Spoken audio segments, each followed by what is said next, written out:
What's going on YouTube? Evan here with Cloud9 Aquariums. It's Friday and we're going to be talking about some substrates today. Substrates is something you really want to think about now that you have all your beginner basics down and you're ready to start setting up a tank. Now substrate is just a basic gravel or sand or dirt, whatever is going on the bottom of your tank, okay? That's what your substrate is. Now, like I just listed, there's three main kinds of substrate that people are really getting into nowadays. Gravel, sand, and dirt. Okay?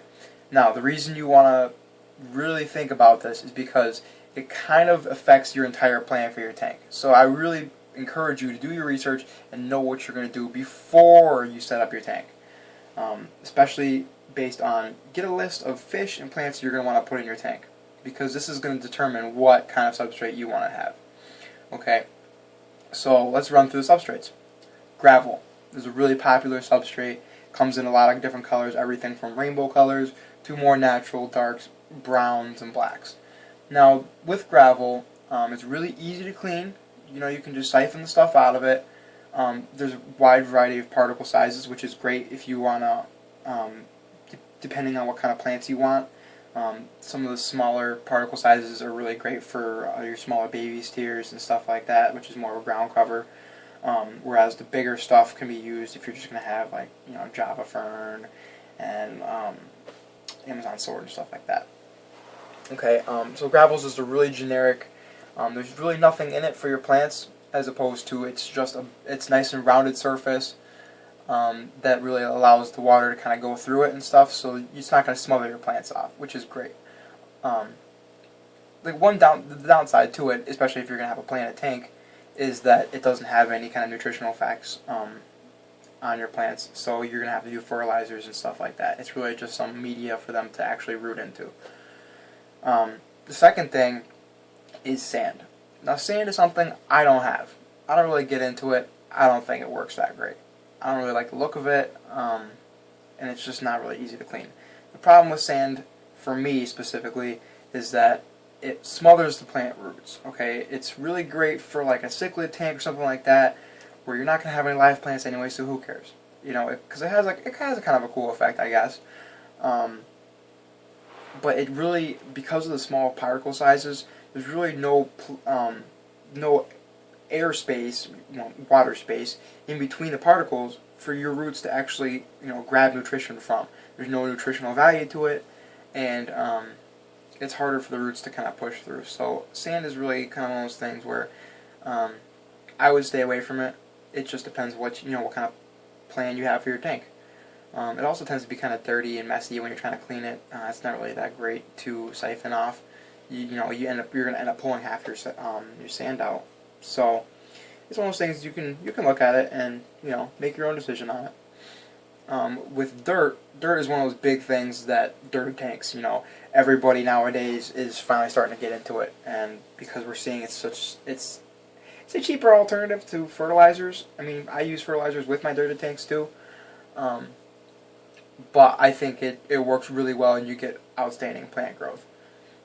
The things you want to think about with dirt, though, is that you do actually want to do a dirt and a gravel. Okay, you're going to put an inch of dirt on the bottom of the tank, and then you're going to put about 3/4 of an inch of gravel on top, and that's to seal that dirt off. Okay, because otherwise the tannins are just going to leach out of that dirt into your water column. You're going to have crazy algae growth because that dirt is just going to make all your excess nutrients just go berserk, okay? Which your algae would love, but I don't like algae. So, and I'm sure nobody else does either.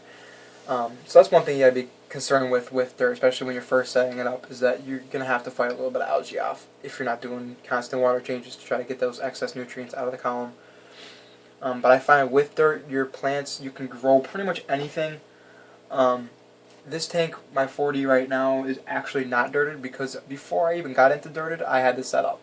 And it's kind of hard to set up a dirted tank once the tank is already established. So I decided to leave this one gravel, and I'm showing kind of differences between what I can grow with gravel and what I can grow with dirt. So you'll see, like over here, my 30 tall is actually growing with dirt. Okay, so that's a dirted tank. And my growth is just outstanding. So I really do like the growth factor with the dirt. You really don't have to do much fertilizing with it. I still do, just because I feel like there's some stuff that dirt isn't providing. But you can kind of notice an effect. Whereas if I stopped fertilizing on this tank just because it's all gravel, and it's actually really heavily planted too, but if I stop fertilizing that one for even a week, you'll really see like the plants are kind of they're just not doing so well. Whereas if I stop on the 30, they don't really, they kind of slow down a little bit, but they're all still green, they're all still putting out new growth, so I think that's one of the benefits to it, is it's actually more of a kind of hands-off approach, and it keeps more balanced. The one thing you want to think with plants and fish is that if you're going to get into gravel and you're going to have a lot of bottom feeders, you want to make sure you get a rounded gravel, okay? That sharp-edged gravel, I don't really know what you're going to use it for if you don't have any bottom feeders, I guess, maybe. Otherwise, it's just going to be really, it's going to cut all their bottom side up and just really agitate them. They're not going to be happy with that. So kind of stick towards the smoother gravel. Most of it nowadays is smooth, but there's still some stuff that tends to be kind of sharp.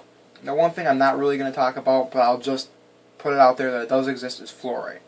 Okay, fluorite it looks kind of like a gravel, but it actually has some benefits, kind of like dirt, whereas it's a nutritional value and it's made specifically for planted tanks. I don't have experience with it. I've done my research on it and seen that people say it works pretty well, but it's kind of one of those things where it's in between gravel and dirt, whereas you don't have to do as much fertilizing that you would have to with just a gravel tank. But they don't really like the look of it, and it doesn't really give you so much of a benefit as dirt would.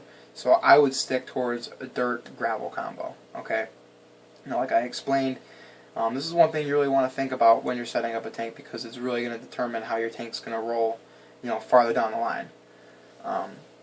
So that's what I got about substrates. It's pretty simple, pretty self-explanatory.